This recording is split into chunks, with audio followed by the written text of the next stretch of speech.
Mark, we want to take a moment now to bring in Margaret Brennan, who is joining us now from Washington, D.C. So, Margaret, France has always really been a stalwart ally in terms of the fight against the Islamic State extremism.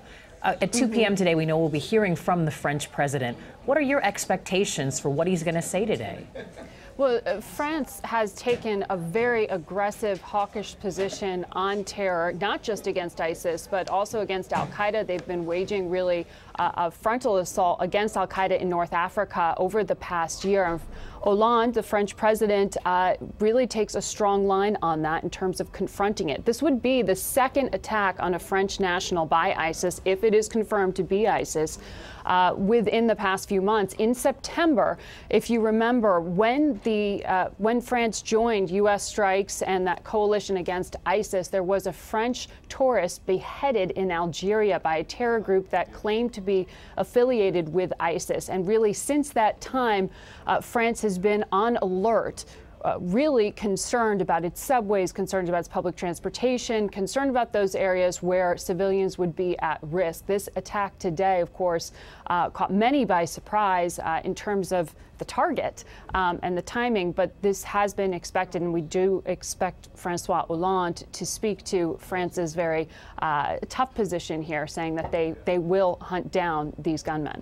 And Margaret, we know this situation is still unfolding. What can you tell us, if anything, about communication between U.S. officials and French officials at this point? Well, the French and U.S. intelligence sharing has been very close. They are really one of the most stalwart allies in this fight against ISIS when it comes to sharing of information, when it comes to being ready to take military action. France is one of the very first countries to stand up there. At this point, you already have such a close cooperation there. We don't, at this point, French diplomats say, we don't expect for France to ask for investigative help. There already is a tremendous amount of intel sharing, but diplomatically, that first step of saying we would like the U.S. to help us out here, they don't expect that to happen. They are more than adequate, they believe, in terms of their own resources. So we don't expect that request to be made. As you mentioned, Margaret, it's really important to point out that we still at this point don't know who's responsible. We know we have 2 gunmen who are out on the run, but one of the reasons a lot of people are pointing to ISIS and to potential militants from that region is really this video where we see one of the men shouting out Allah as the 4 shots are ringing out. Based on your, I guess, knowledge of how situations like this unfold, how will they go about trying to link this to a specific group? Is there a way? Is it done along political lines? Is this more work that's going to be done on sort of the recon of the United States end? Or France's end, rather.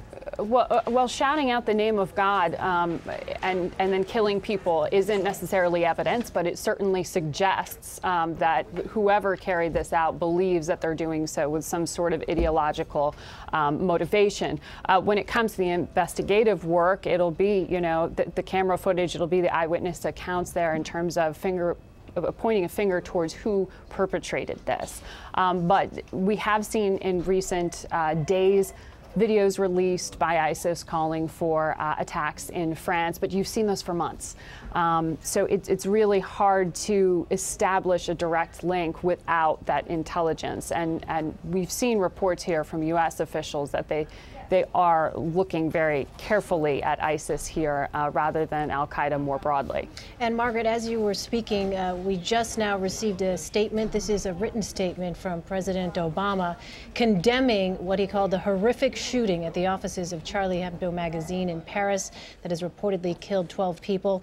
The statement goes on to say, our thoughts and prayers are with the victims of this terrorist attack and the people of France at this difficult time. France is America's oldest ally and has stood shoulder to shoulder with the United States in the fight against terrorists who threaten our shared security and the world. And the statement goes on to say that we are in touch with French officials, and I have directed my administration to provide any assistance needed to help bring these terrorists to justice. That statement just released from the White House. That's right. And Press Secretary Josh Ernst has said throughout the day U.S. officials have been in close contact to assist the French in the wake of this bloody attack. In terms of a timeline, this happened just before noon in Paris, which is about 6 a.m. Eastern time here in New York. So again, both presidents are sort of having that dialogue that needs to happen right now. And of course, we also know that at 2 p.m. we'll be hearing from French President Hollande, as we've been hearing from all of our experts, including Mark Phillips, who I believe is still standing by.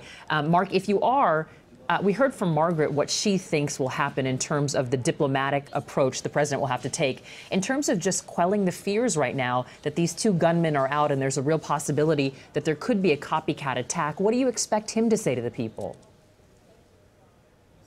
We're looking for some sort of assurance, and that's a difficult thing to deliver while these 2 gunmen, we think there were just 2, the video shows just 2 so far, are still at large and still presumably armed. This is precisely the problem. There's been no claim of responsibility for this attack. There are quotes circulating both on social media and being reported from eyewitnesses saying that the 2 gunmen shouted, Allahu Akbar, God is great, and also shouted, we have avenged the Prophet, presumably this being a reference to what they took to be the blasphemous cartoons that were published by the magazine Charlie Hebdo, which was attacked today. And there's another quote circulating as well, a French reporter saying he spoke to an eyewitness. I'll caution this because a lot of quotes circulate at times like this that aren't locked down, saying that the gunmen spoke fluent French and said that they were from, quote, Al-Qaeda in Yemen. But that isn't confirmed that, and I think we should treat that cautiously. But what will they be looking for from the president, the French tonight? Obviously, some sense of assurance that that precautions are being taken. Apologies to interrupt, in the future. Mark. We want to go to the French Interior Minister, who is speaking now. Let's take a listen.